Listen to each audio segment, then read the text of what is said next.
Get your pitchforks ready, guys. It's that time again. Welcome, my friends, to another Alliteration Gaming video. My name is Levi, and today I have the almighty tier list video for you guys for the Crimson Rampage format.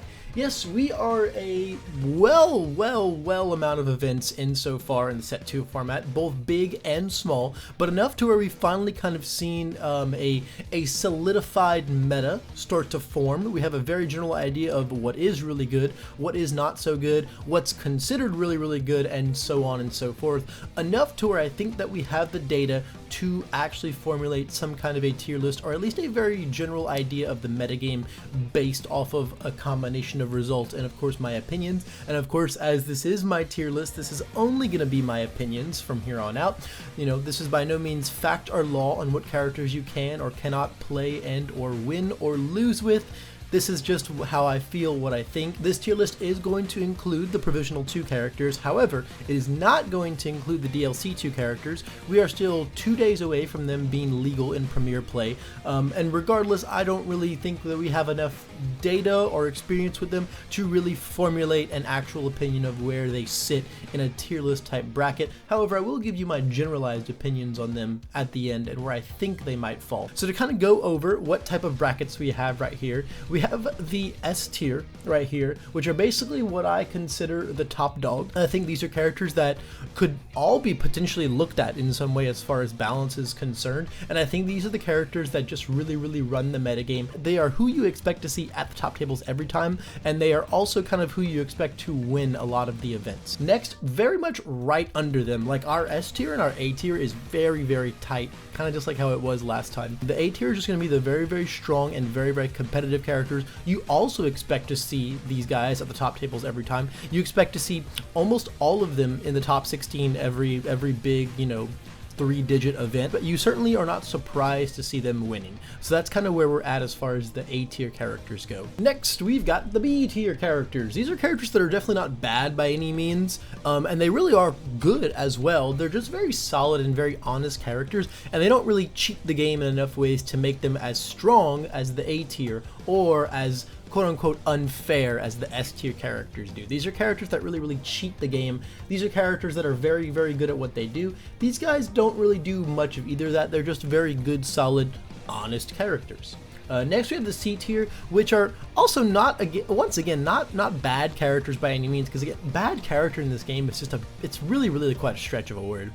They're just very average. They're very moderate characters. They don't do anything that blows you away. You could pick a good symbol and build a deck under them and win with them for sure. You'll take games with them, but it's going to be a lot more of your deck pulling the work and not as much as your character is pulling the work.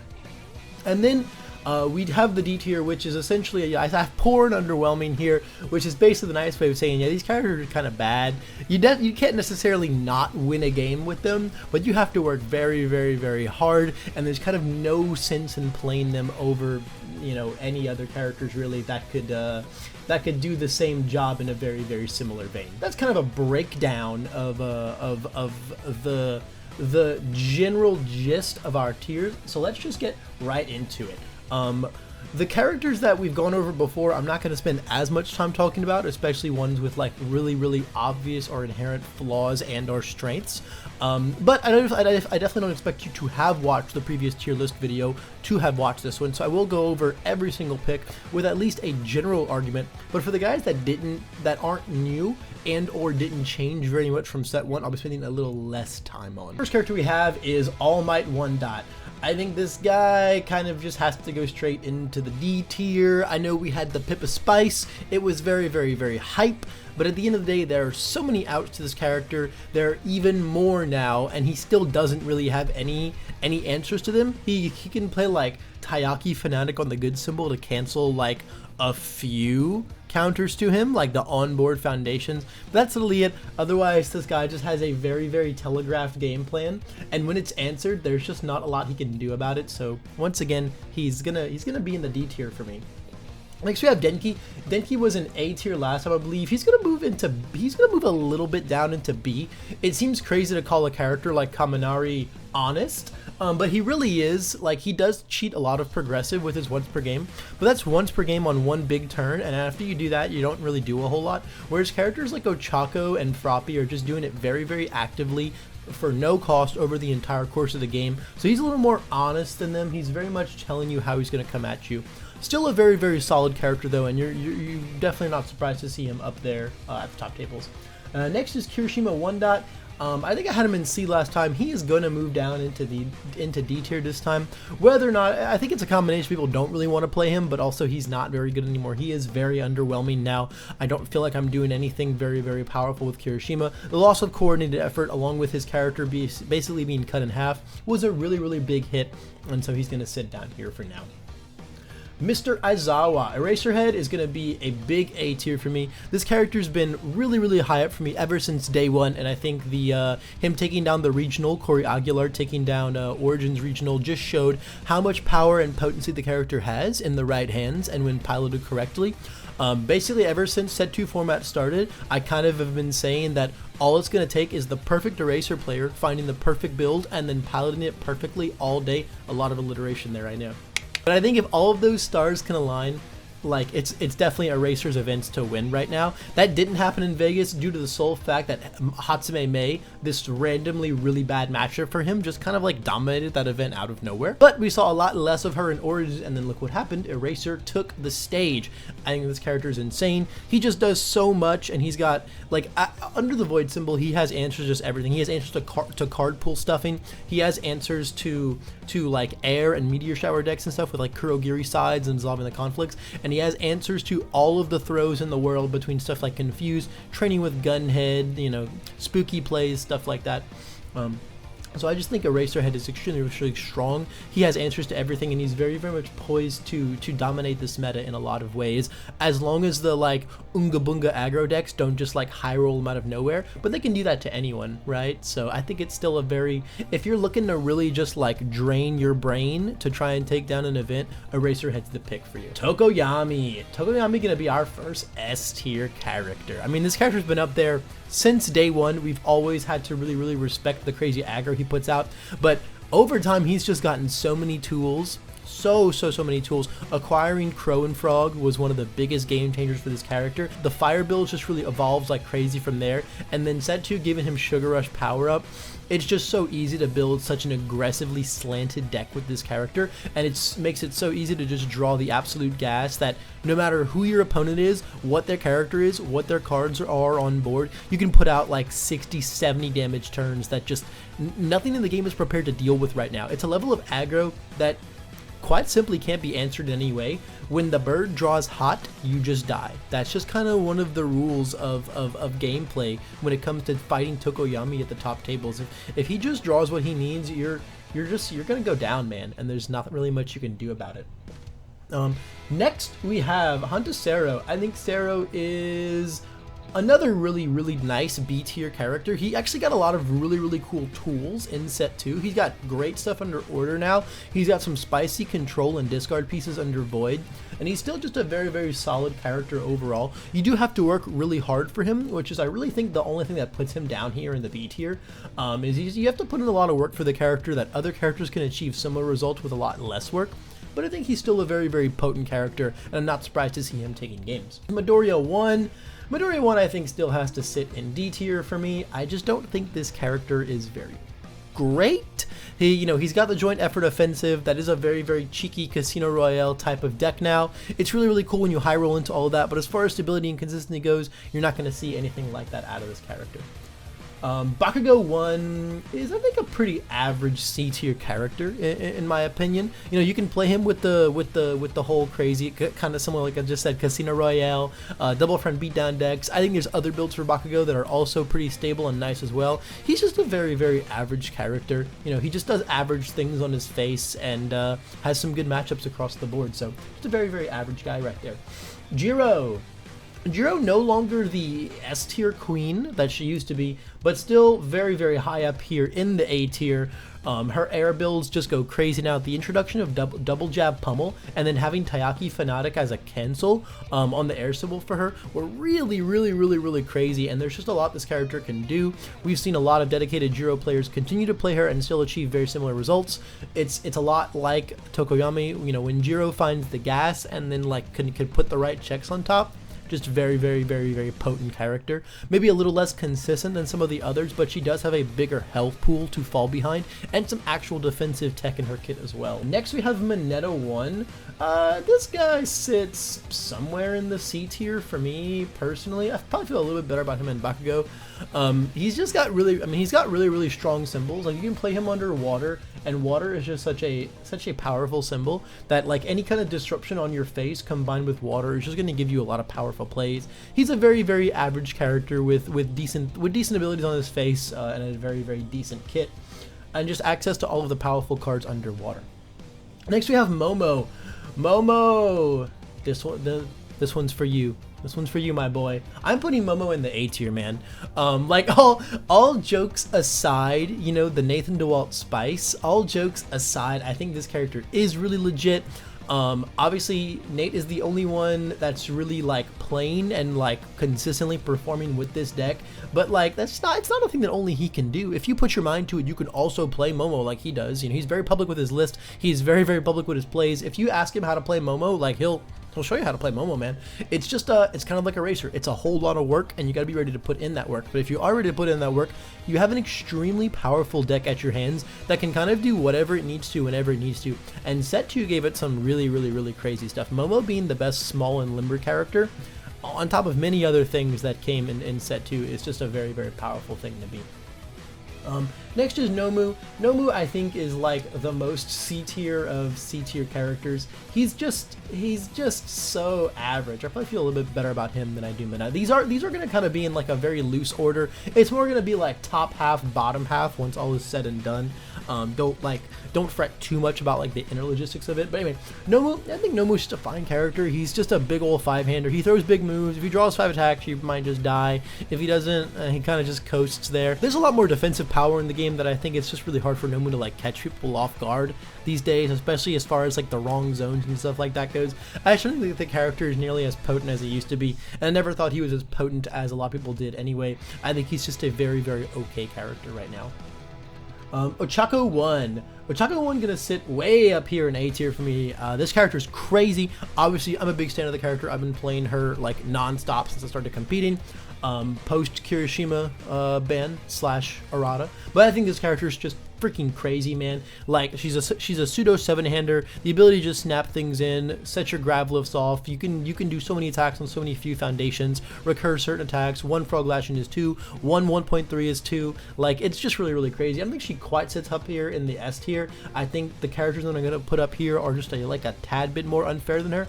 But Ochako Uraraka 1 dot is a pretty unfair character that I think we're all quite familiar with. Shoto 1. Shoto 1 is fine. Probably somewhere in like the middle of C tier for me. Like he just doesn't have a whole lot going for him, but like an onboard cancel and then just like damage pump to all your throws is a cool strategy. But there's a lot more throw hate in set 2, and I really think that was like his core game plan as far as stuff like that is concerned. So I just don't think you can see as much potency from the character anymore. Ida 1 dot. Ida 1 dot is like probably like the top of D tier for me. I think this character is so okay. I think this character is like so decent, but he just doesn't quite squeak up there for me. I think he's fine. Like he's like still like one of the most solid poke characters ever. But at the end of the day, like that's just not enough a whole lot of the time. And there's a lot of characters that do what he does just way better. In a similar vein, Shigeraki I think is a very average character. Shigeraki always manages to have like crazy representation at these events. I think people just really like Shigeraki, but I just don't think the deck is that great. I think it's only really good at punishing like bad players who don't cover their block zones properly or who attack too early and don't build properly. He's great at punishing that, but in a highly competitive game state, you're not going to see a whole lot of that often, especially as you start scaling the tables. You're just going to find people who know how to counter your character very, very effectively. Suyu Asue, going right up here in the S tier. I think Su is the undisputed best deck in the set 2 format. I think Su is ridiculously strong. Whether you're playing her on life or water or heck even air, those are like probably the 3 best symbols in the game right now. Maybe Void's a little better than air, but it's only really because of this guy, right? Su is just absolutely insane. The life builds now are even crazier, like back Halley Haymaker, building your tight lips, flipping everything, frog lashing people to death, like getting your tongue whips and your creepies and stuff on water is all still crazy. Frigid Heat Wave, you get to, draw so many cards, you see so much gas. Like, no matter how you're playing Su in set 2, she is just so dominant, so oppressive, very much just like, hey, if I just draw a billion attacks out of nowhere, you are just gonna die no matter what you do. I can play all of these on like 0 foundations because I just don't have to respect progressive difficulty at all. My amphibiouses are 4 foundations with stuff like Faith Shield responses or just kicking your blocks out, frog kick readying things. Like, Su just has insane plays. Set 2 made her even better. Stuff like Excited for Blood. It's gross. It's crazy. The character is absolutely out of hand. And I expect to see her top tables, top cuts, finals, etc., just all day, every day. I don't think that Su is going anywhere. I think if Moneta had like oppressed the meta like everyone kind of thought he would, maybe we'd see a little less of this character because it does slow her down. Same with Ochako. I'd be a little less hot on these two if Minetto were like everywhere, but he's just not showing up. I think people are just too ready for him, right? But we'll talk about that later on once we actually get to him. But for now, I think that these guys are going to remain top dogs. Like, the thing is, Faith Shield slows these characters down a little, but they also can play Faith Shield, right? Like, they're also still some of the best Faith Shield decks in of their own right. So, like, you still just go into it no matter what. It's really, really strong. Aoyama 1. Aoyama 1 is like, I think he's okay. Maybe like somewhere around here. Maybe like here. He just makes big things, and then he can play another big thing for free, and that's cool. Like, he does have the life symbols, so you can just play like back alleys and stuff and make him super big, build in all your tight lips. Like, you can build in the tight lip like the best card in your deck in Aoyama, so you can just build them in for free now. It's cool. It's not really better than anything that anyone else is doing under the symbol, but you're certainly gonna win games with him. I think he's a very okay character. All Might True Form, I don't think is a very okay character. I think this guy is like way down here. This guy is like super duper bad. Again, he lost like the 6 check Palooza deck in set 1 when coordinated effort was a thing was like actually fairly viable. Now I just don't think there's that much you can do with this character. You can build like the throw All Might variants and give everything +3 and stuff like that, but it's just gonna be like so much worse than like something like All Might 3 or All Might 2 is doing. There's just not really any like feasible reasons to play this guy over other characters right now. He doesn't do anything super unique. Like, becoming a different All Might for the turn is just like not better than being like any of those All Mights all the time at any given time. It's just not that great. Conway Woods, I think Conway Woods is somewhere like way high up here in B tier. He has moved down from his A spot because I think they're just like the defensive tech that we were doing on Conway, we kind of just like discovered midway through the set 1 format we could just do in Su, but like on like a much better character. But I think Conway is still really good. He's like way up here for me. I don't think I can quite put him in with the giants of A tier, but Conway's a very good character.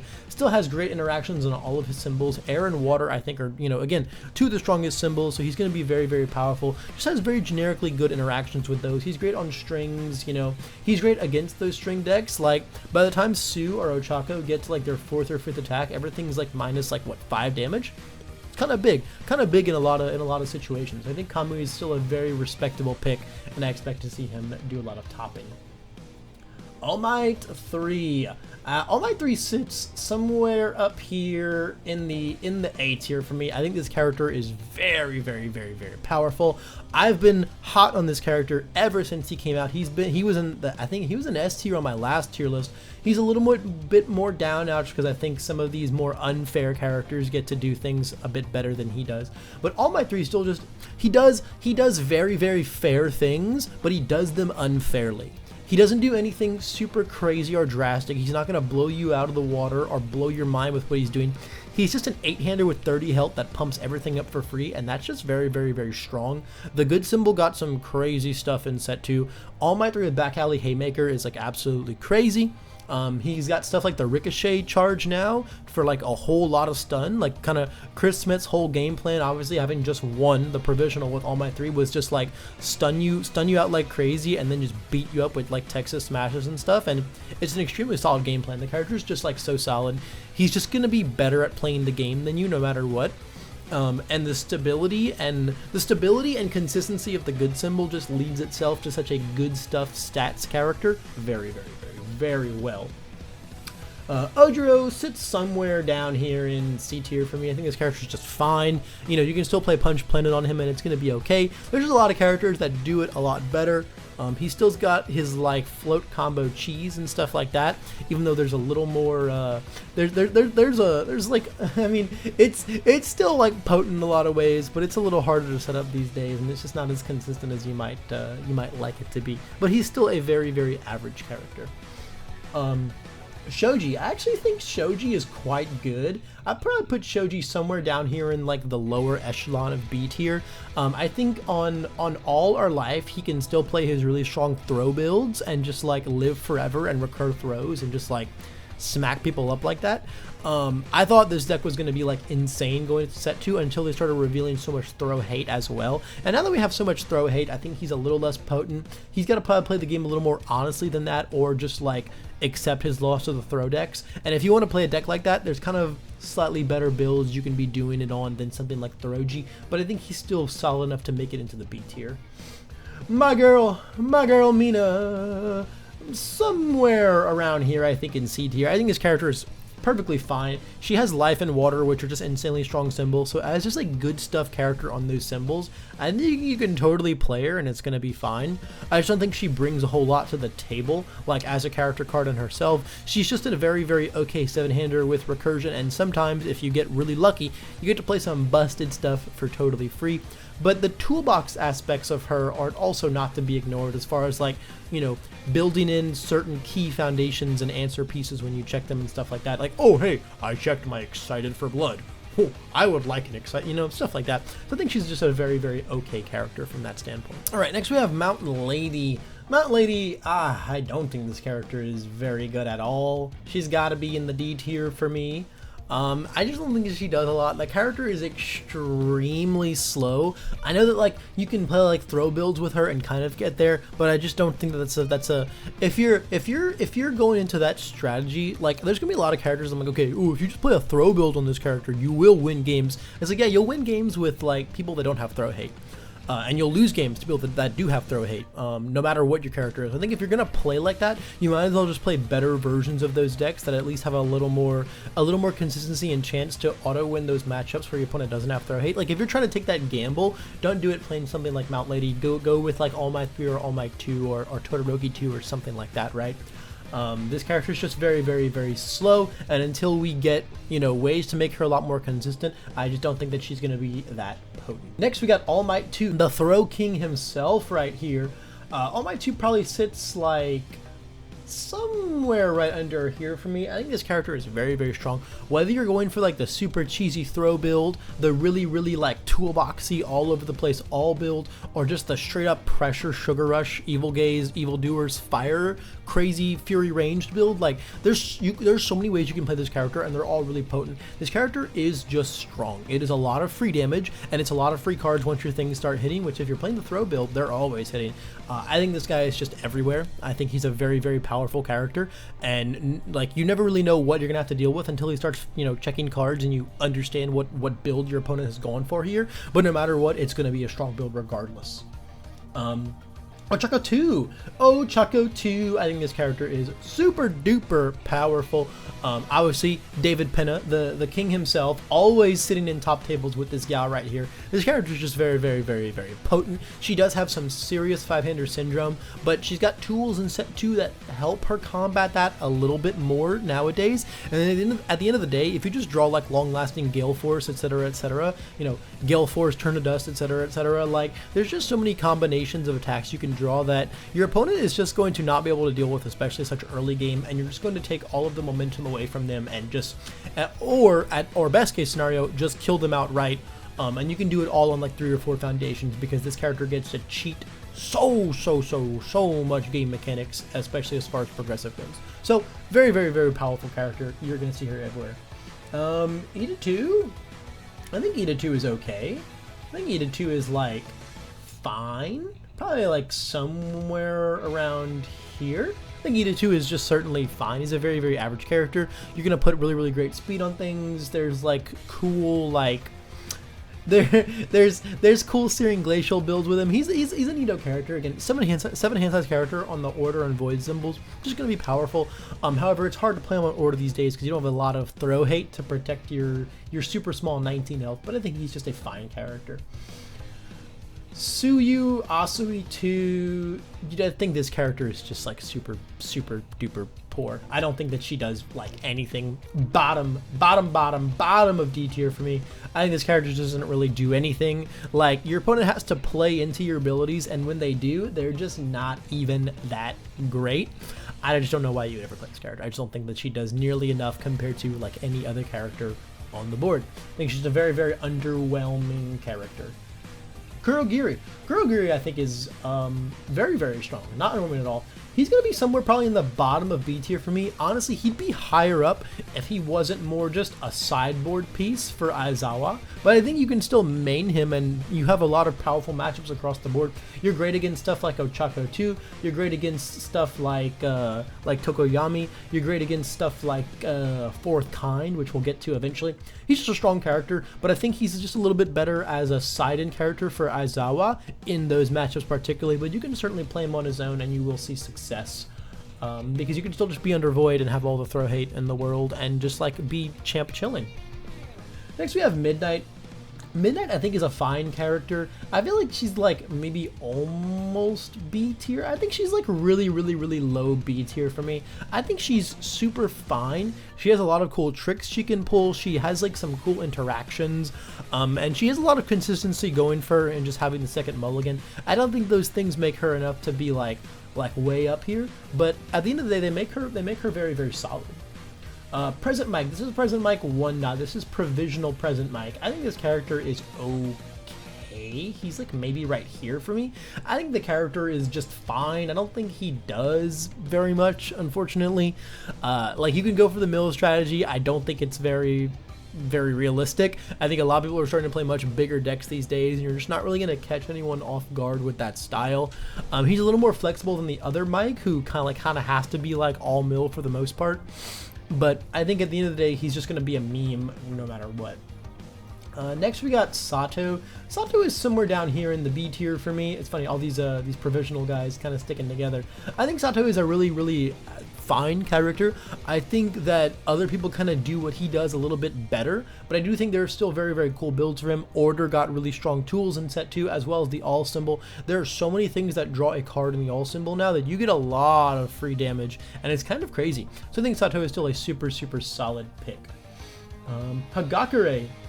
I think Hagakure is fine. I think she's a very average character. I'm going to put her down in the C tier. She kind of has the Kurogiri syndrome. You could play her on her own, but honestly her biggest strength is in the sideboard on a lot of those air and water characters that you might see up here that want to go ahead and flex into something that messes with people in the same way that Kurogiri does, right? You know, flash your Gale Force Punch, right? You know, flash your Back Alley Haymaker, flash your Dark Shadow Ruin, flash your Heat Wave or your Frog Lashing or something. There's just a lot of powerful targets to hit with that, and it's not like the greatest thing in the world against them, but it is still like pretty good. It's certainly like a worthy side in a lot of scenarios. But I think as a standalone character, she does sit somewhere down here. Gran Torino, I feel similarly about. I just don't think that this character is that great. He sits somewhere here in C tier for me. I think he's just very average. I don't think he doesn't really do anything that blows me away. Like if he had coordinated effort, bro, I'd think this character is insane. And like, he is coordinated effort on his face, but I don't really think that, like, as a whole character, there's just not quite enough. And your opponent has to really play into you for you to be like super potent, and you're not really just doing it much better than a lot of other characters are, to be quite honest. I think he's certainly just a very balanced character. Deku 2. Man, I think Deku 2 is so cool. Deku 2 is like way top of C tier for me. I think this character can get there in some scenarios, but you gotta put in a lot of the work. You've gotta put in a lot of the work, and I just don't feel like he does give a lot of free stats and free builds and stuff like that, but just not on the level compared to like the other kings of Punch Planet and things like that. But I think he's a very fine character in his own right. Definitely a big improvement over Deku 2 for sure. Bakugou 2 I feel very similarly about. Bakugou 2 I want to put like somewhere up here in the B tier. I think Bakugou 2 is really solid. I like as an aggressive 7-hander on like all of his symbols basically, he's extremely powerful, he's extremely explosive, and this character can really kill you out of nowhere. Howitzer Cyclone is just a crazy card, and he can do some crazy things when he draws the right strings. I just think as a 7-hander with no throw hate, this is just quite simply not really his meta to perform in. But I definitely think this is a character you should keep your eye on. He's very solid right now, and I think you're gonna see him potentially really rise up one day. Hatsume Mei, man, this character is cranked.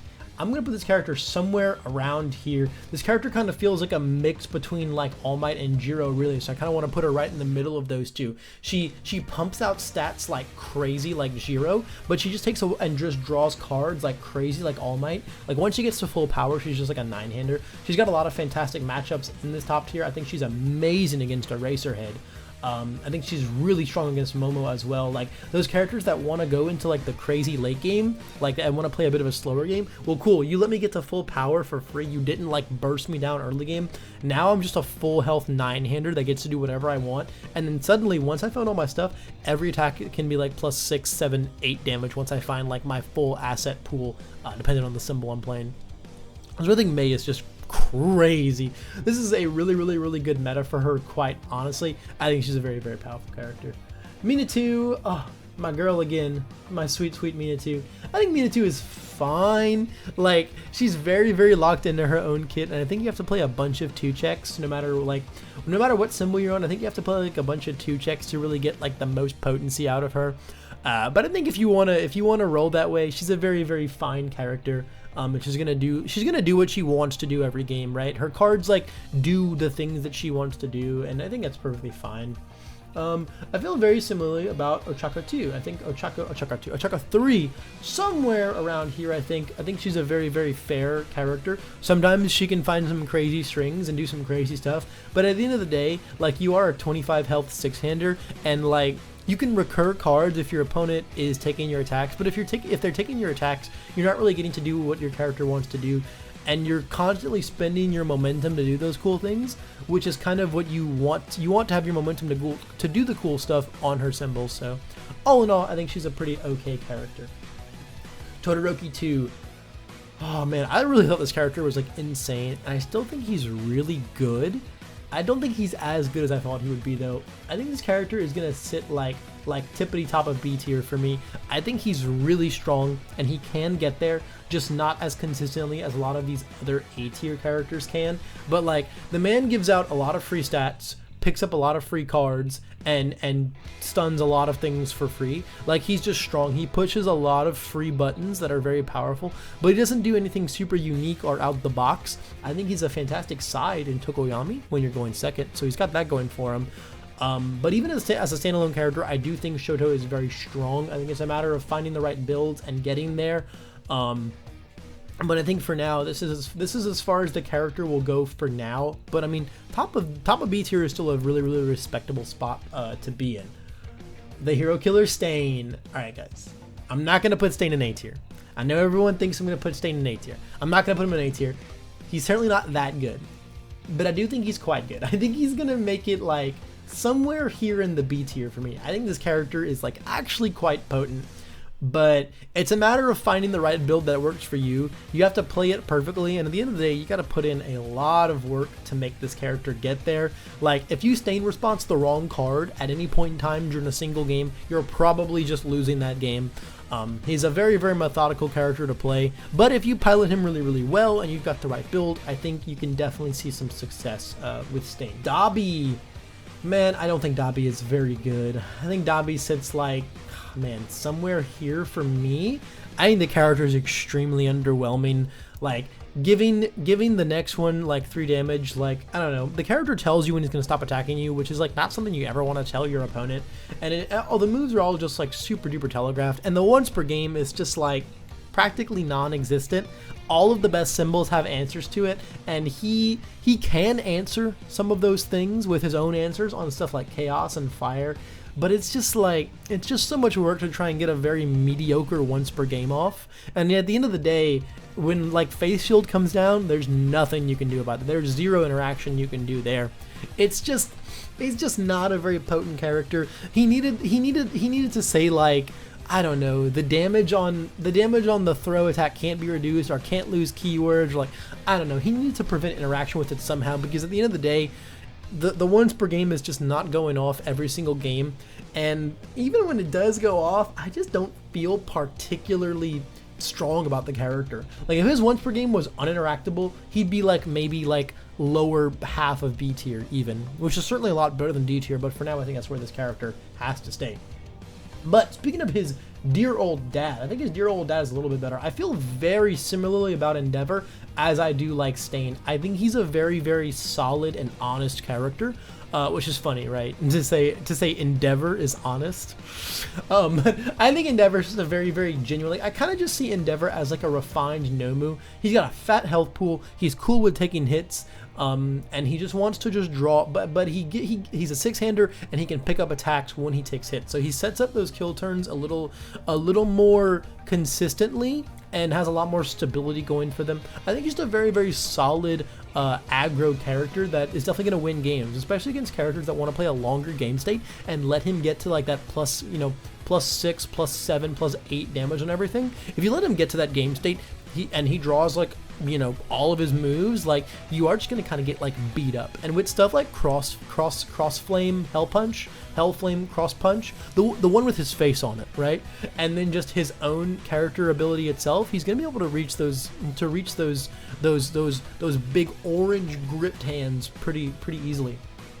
Togo Yami 2, man, this character just like doesn't do anything. This character just like literally doesn't do anything. Like, commit to ready 2 ally cards, even if you had more ally cards in your deck, is only like a 1. It's only a +1 in ready stuff. He needs ally cards that have just like busted commit cost abilities or something like that. I don't know what this character needs, but it feels like he was like not printed for set 2 in mind. It feels like he was printed with like the next 3 sets in mind maybe, but for now he's just not doing a single thing. Cerro 2, I think Cerro 2 is quite good. He sits somewhere like up here in the C tier for me. I think he's a pretty average character. He's a lot less dishonest than his bigger brother Cerro 1. He's just kind of like, hey, I'm just gonna try and outbuild you and then tap your stuff down every turn and make it just make it a little hard for you to play the game, which is like it's not bad by any means, but if you're looking to like do that kind of disruption type playstyle, a lot of like card pool stuffing characters do it a lot better. But he's certainly not bad at what he does. He can make some really like potent damage moves a lot faster than they have any right being. So he's got cool plays and he's got cool interactions, and it grants him his C tier spot here. Himacha Toga. Himacha Toga, guys, she's gonna go up here in the S tier for me. I think this character is like cracked out of her mind, man. So basically having the life symbol, which is like the strongest symbol in the game right now, being a 7-hander that can just like recur health and just dig for cards like crazy, like basically being just like a 9-hander on the life symbol with the ability to see even more cards, like proc your Excited for Bloods with no questions asked whatsoever. It's just crazy the amount of cards that this chick gets to see, like the ability to just like whoops into kill turns, like, oh hey, look, in my 11 cards I've sifted through, I found 2 or 3 frog lashings or some back alley haymakers or tongue whips. Like, you have one of the strongest attack lineups in the game. You have like the craziest defensive foundations known to mankind that basically make the fact that you have a 20 health pool completely non-existent, because life is a resource until it's not, and for her it's absolutely a resource to leverage just having a billion cards all the time and just being like the best good stuff character on the best good stuff symbol in the game right now. Toga's got to sit way up here for me. Character's insane. Shinzo kind of sucks, man. I'm sorry all the Shinzo fans. I like Shinzo a lot too. He's a really, really cool character. But his character card in the game just does not do a lot. I don't think this character does much of anything. He has like a slight disruption ability that only sometimes messes your opponents up, and then he telegraphs his moves for like some like minimal stats. I don't know, he's just not very good at what he does. He needed like a full kit or something to really make his on-face ability like a lot more potent in some kind of way. But for the moment, he just sometimes doesn't do anything. He sometimes does nothing, and then he sometimes does a little something. It's just, don't think they... I understand the flavor with him, but I just don't think they really got there. Shiiozaki, I think Shiiozaki is pretty good. I would put Shiiozaki somewhere like up here in the B tier. I think she's a pretty powerful character.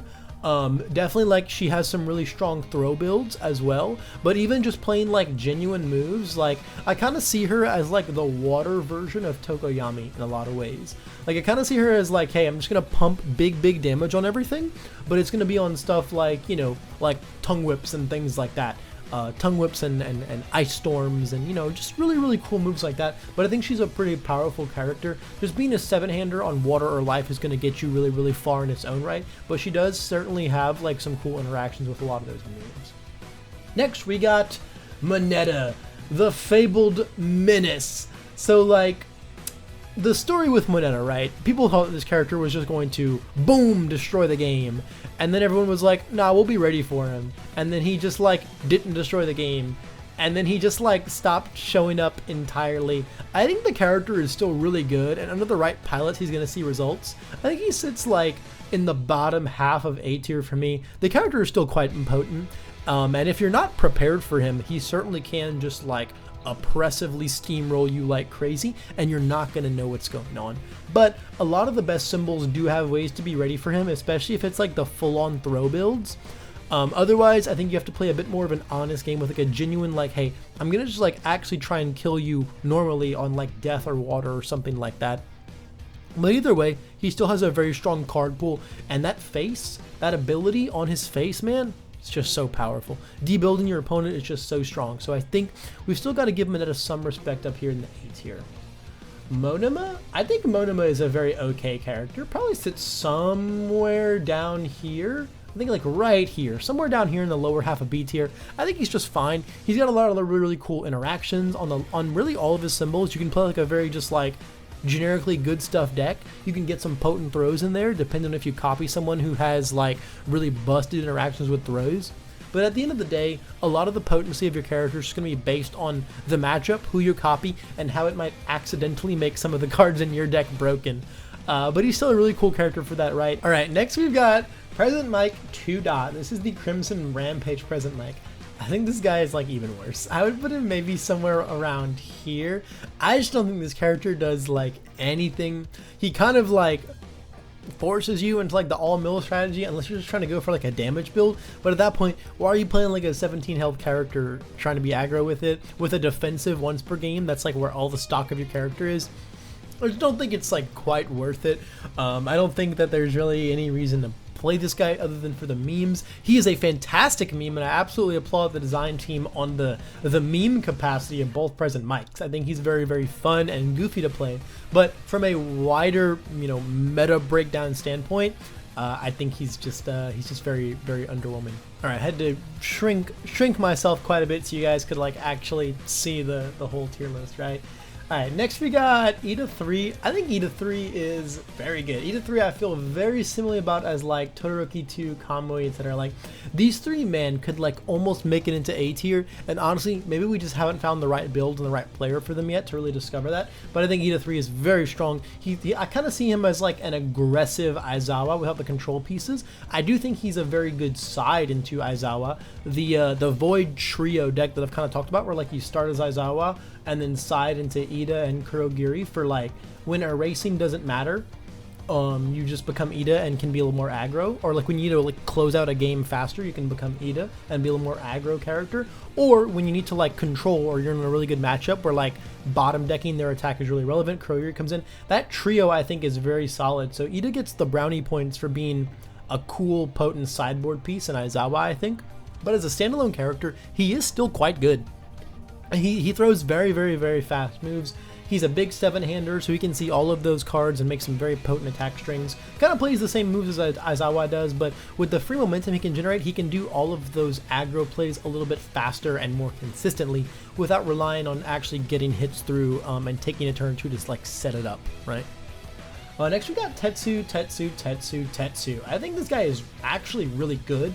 I'd put him like somewhere up here with kind of like this squad right here. Really solid, honest B tier character. He's got a huge health pool. He's got like a lot of potent damage. He can pump up throws, which is really strong, but he's not like reliant on that either, which I think is really nice. And then he can just like recur specific blocks when you need them, you know, Kiroshima style, and just like, hey, you know, you're really threatening bomb move, and like it's 1 damage now, bro. Isn't that cool? So I think Tetsu has a lot of legs, and I could definitely see someone sneaking a top in with him who's very dedicated to the character. Speaking of someone who doesn't have a lot of legs, not because he's paralyzed, but because his engines are in his arms. Ingenium. I think Ingenium sits like somewhere down here for me. He's a very average character. He just does some pretty honest things, you know. He's a really good poke character, just kind of like his brother, but I think he does it a little more efficiently. He's got some really cool things that he can ready on basically all of his symbols. And at the end of the day, like, he's got a little more spread as far as his stuff goes. He doesn't punish the opponent as hard, but I think he boosts himself a little more, which is better in, I think, a lot of scenarios. All right, we got to talk about the Menace guys. 4th kind. So this guy came out of nowhere, was very under the radar, right? And then Omaha came in and was like, yo guys, we found the best 4th kind deck. We found like the strongest 4th kind deck in the world. This guy is going to completely dominate. And then he didn't exactly dominate in Vegas, but then in Origins we really saw the surgence of him, and we really saw the potency of the character. And honestly guys, I think 4th kind, I have to put in the S tier up here, simply because of the fact that like he does such unfair things and gets to cheat the mechanics of the game and the deck building of the game in so many ways, and it's really quite strong and quite messed up.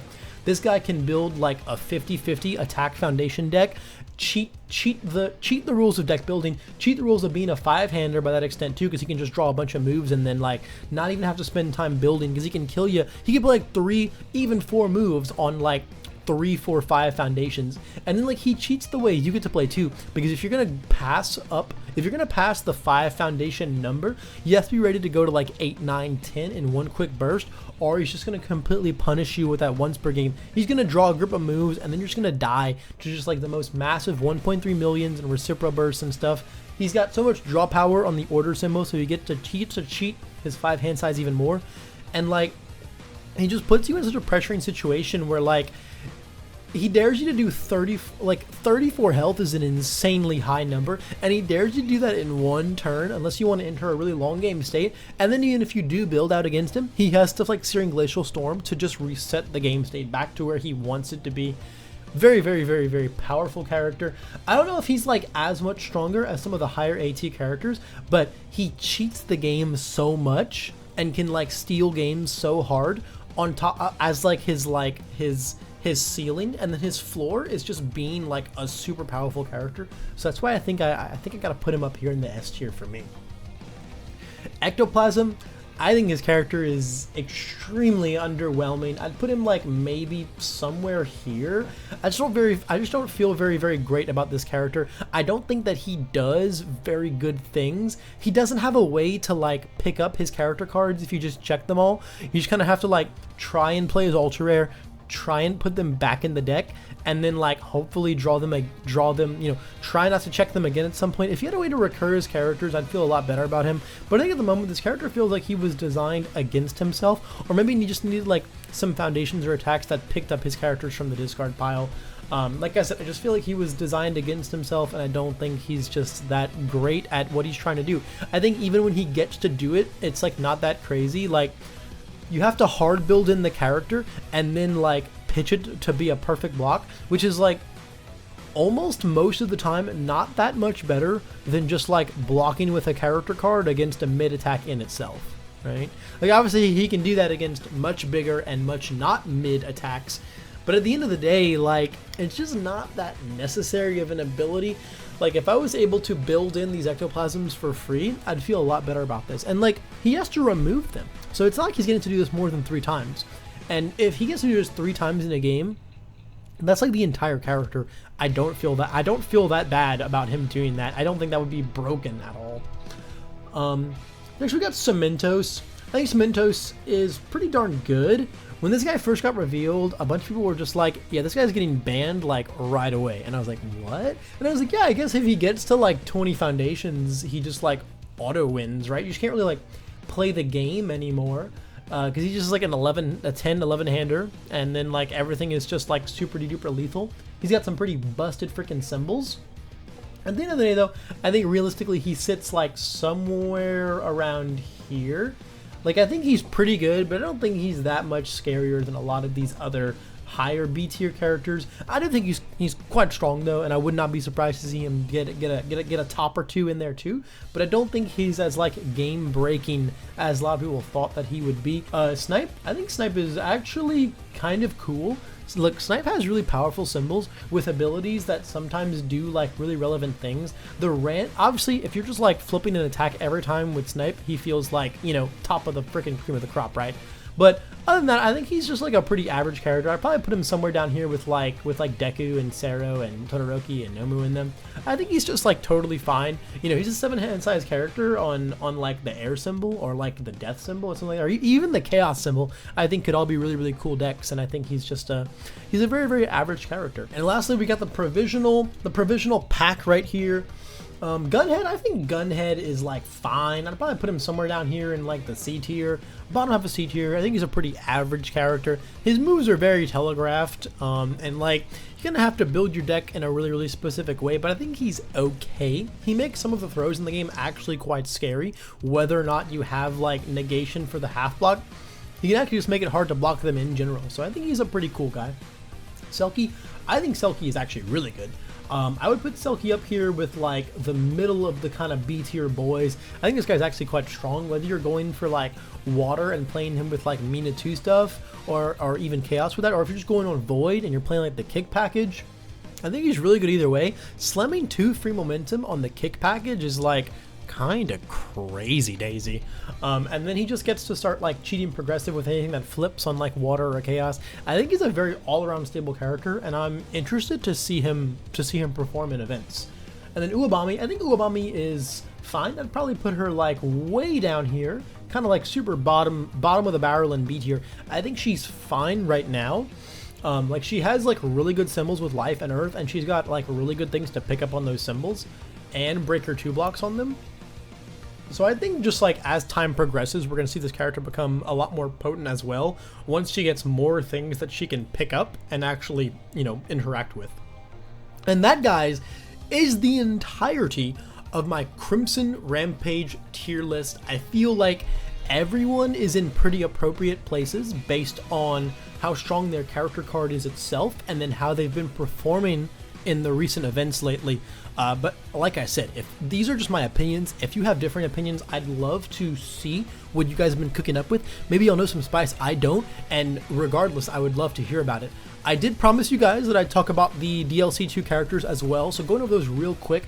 I think Kiroshima 2 is quite strong. He's like somewhere in the middle of B tier for me, potentially even higher up. I think the character is really good, and I want to see more from him. But for now, first impressions, I think somewhere in there. I think Aoyama's pretty weak, maybe somewhere in the middle of C tier for me. And then I think that Momo 2 and Denki 2 are both really solid, probably somewhere in like the bottom of bottom of B tier for me. I think those characters are very solid.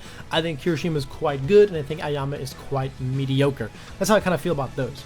Anyway, guys, this video has gone on long enough. If y'all have sat through this whole crazy freaking tier list, man, thank y'all so much for watching. Like I said, I still have so much more cool set 2 content planned in the coming weeks, and we've got a lot of really cool things to announce in the coming days. So if you want to stick around and be a part of all of that, and or if you just enjoyed this video and my face and my voice, please, man, drop a like, drop a comment, show some support, and hit that sub button if you really want to see more of what's coming as far as what I'm putting out is concerned. This has been Levi with Alliteration Gaming. Thank y'all again so much for watching, and I will hopefully see y'all in the next video. Peace out.